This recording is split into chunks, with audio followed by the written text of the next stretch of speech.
اعوذ باللہ من الشیطان الرجیم بسم اللہ الرحمن الرحیم رب اشرح لی صدری ویسر لی امری واحلل عقدۃ من لسانی یفقہوا قولی۔ آج میں آپ سے ایک حدیث جو ہے اللہ کے رسول صلی اللہ علیہ وسلم کی وہ شیئر کرنے جا رہا ہوں اور آپ کو بتانے جا رہا ہوں، اور یقین کریں باخدا اگر اس حدیث کو سننے کے بعد بھی ہماری آنکھیں نہیں کھلتی نا تو سمجھیں پھر ہم کبھی بھی میرے حساب سے ہم کبھی بھی ٹریک پہ نہیں آ سکیں گے اگر اس حدیث کو سننے کے باوجود بھی ہماری آنکھیں جو ہیں وہ نہیں کھلتی۔ حدیث کیا ہے؟ یہ بے حقیقی روایت ہے اور اس کو ڈاکٹر اسرار احمد رحمۃ اللہ علیہ نے اپنی کتاب میں لکھا ہے، اور انہوں نے باقاعدہ ویڈیوز بھی ہیں جس میں انہوں نے اس کو پریزنٹ کیا ہے، انہوں نے بولا ہے۔ تو اللہ کا بے حقیقی روایت ہے، اللہ کے رسول صلی اللہ علیہ وسلم فرماتے ہیں کہ اللہ عز و جل نے فرمایا حضرت جبرائیل علیہ السلام سے کہ اے جبرائیل، اس بستی کے لوگوں پر اس بستی کو انڈیل مارو، یعنی کہ اس بستی کو الٹا دو ان لوگوں کے اوپر نا۔ تو حضرت جبرائیل علیہ السلام نے کہا کہ یا اللہ، اے اللہ عز و جل، اس بستی کو انڈیل دوں جس میں تیرا ایک ایسا نیک بندہ ہے جس نے کبھی پلک جھپکنے کی، الفاظ ہیں سیم ایز اٹ از بتا رہا ہوں، پلک جھپکنے کی بھی غفلت نہیں کی، اس نے کبھی تیری یاد میں پلک جھپکنے کی بھی غفلت نہیں کی، یعنی کہ اتنا کہ وہ تیری یاد میں مشغول رہتا ہے اور تیرا ذکر کرتا ہے۔ تو اللہ تعالیٰ نے فرمایا، یہ آپ دیکھیں کہ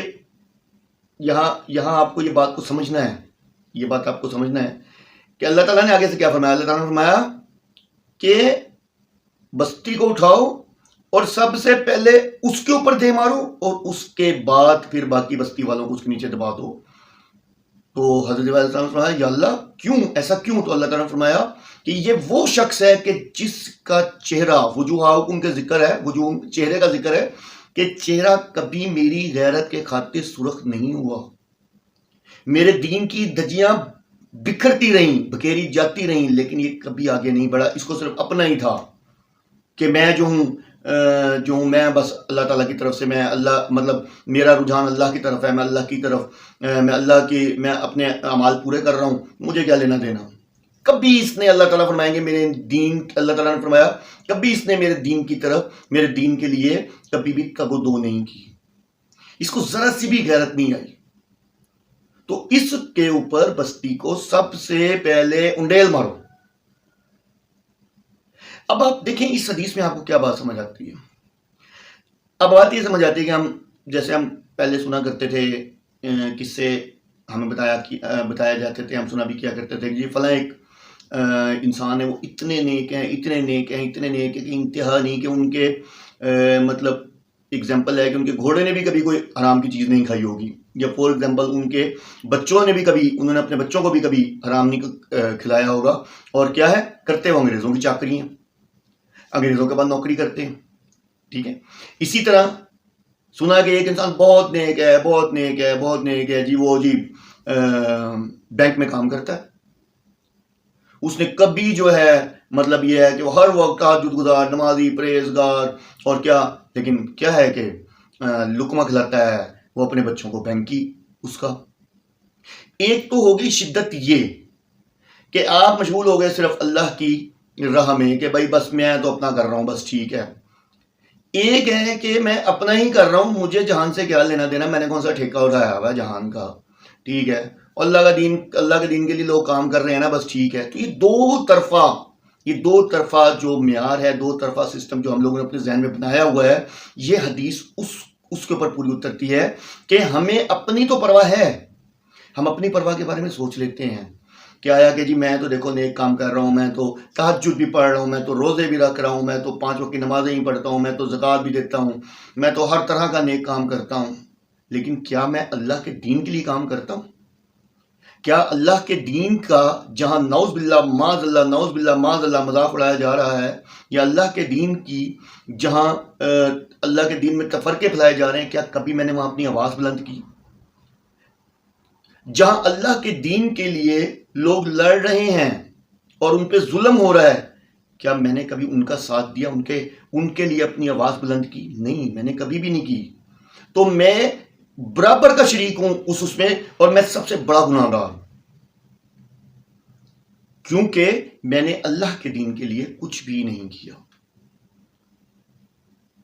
تو دیکھیں،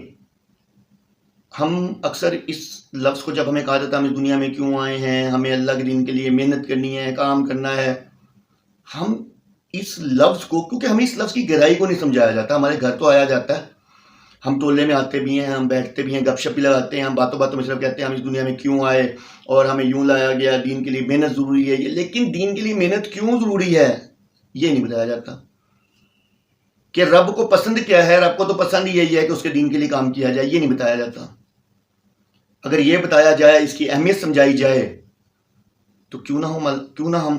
ہمیں یہ پتہ چل جائے کہ ہم آئے یہاں صرف اسی کام کے لیے ہیں، تو کیوں نہ ہم وہ کام کریں جو ہمارے رب کو پسند ہے. اچھا، اب اس میں ایک اور بھی ہے کہ دین کے قیام کے لیے اتنے وہ نہ ہو جائے کہ نماز بھی چھوڑ رہے ہیں، سب کچھ چھوڑ رہے ہیں، سب چیزیں. اللہ تعالیٰ کہتا ہے نا، اللہ تعالیٰ فرماتے ہیں نا کہ دیکھو، اب یہ نہیں ہے کہ جیسے جی اب دین کا کام کر رہے ہیں تو جب دیکھے جب ہم تو دین کے کام کے لیے گئے ہوئے تھے، نماز نکل گئی تو نکل گئی. نہیں، ایسا نہیں ہے. وہ تو آپ کے اوپر جسے کہتے ہیں نا مطلب فرض کر دی گئی، لازمی ہے نا وہ تو، اس پہ تو آپ کو کس قسم کا کوئی وہ ہے ہی نہیں نا. لیکن بات آ جاتی ہے جہاں اللہ کے دین کو پھیلانے کی، تو بھائی ہمیں آواز بلند کرنی ہے، ہمیں بولنا ہے، ہمیں اللہ کے دین کے لیے نکلنا ہے. اللہ کے دین کے لیے نکلنے کے لیے ہمیں کرنا کیا ہے؟ ہمیں اللہ کی کتاب کا میسیج لوگوں تک پہنچانا ہے، ہمیں قرآن کی دعوت دینی ہے، ہمیں بتانا ہے کہ قرآن آسان ہے، اس کو پڑھو، کیونکہ اللہ نے قرآن میں فرما دیا ہے وَلَقَدْ يَسَّرْنَا الْقُرْآنَ لِلذِّكْرِ فَهَلْ مِن مُّدَّكِرٍ، اور ہم نے آسان کر دیا اس قرآن کو آپ کے لیے. کوئی ہے تمہارے لیے، کوئی ہے جو اس سے نصیحت پکڑے. تو ہمیں اس قرآن کی دعوت دینی ہے اور لوگوں کو بتانا ہے یہ قرآن بہت آسان ہے، کوشش کر کے دیکھو، اس کا ترجمہ پڑھو. ٹھیک ہے، تلاوت تو کرتے ہو، بہت اچھی بات ہے، اس کا ترجمہ پڑھو، اس کی دعوت دو، لوگوں کو بٹھاؤ، لوگوں کے ساتھ بیٹھو، قرآن کا ترجمہ ڈسکس کرو، اللہ کے دین کو پھیلاؤ. یہ مقصد ہے، یہ چیز چاہیے، تب ہم اپنا حق ادا کریں گے. اور اللہ باقی دیکھیں، ہم کہتے ہیں جی پھر رزق روزی، اور رزق روزی ٹھیک ہے، نو ڈاؤٹ. اللہ کیا فرماتے ہیں؟ میرا فرض ادا کرو اور میرے فضل تلاش کرنے کے لیے نکل جاؤ. اللہ نے یہ تو نہیں کہا کہ بھائی تم مطلب کہ اپنے بچوں کو بھوکا مار دو اور تم صرف، اللہ تو کہتا ہے کہ میرے دین کے لیے دعوت دو لوگوں کو. ٹھیک ہے، یہ تو نہیں اللہ نے کہا کہ بھائی تم جو ہے، اللہ بہت غفور رحیم ہے، اللہ نے تمہارے لیے آسانیاں بنائی، ہم نے اپنے لیے مشکلات پیدا کی. تو اگر اس حدیث کو سننے کے بعد بھی ہماری آنکھیں نہیں کھلتی، تو پھر میرے حساب سے ہماری آنکھیں تبھی کھلیں گی جب قیامت آ جائے گی. اللہ عز و جل آپ سب کو دین میں استقامت دے، ہم سب کو نیک عمل کرنے کی توفیق دے. وآخر دعوانا ان الحمد للہ رب العالمین.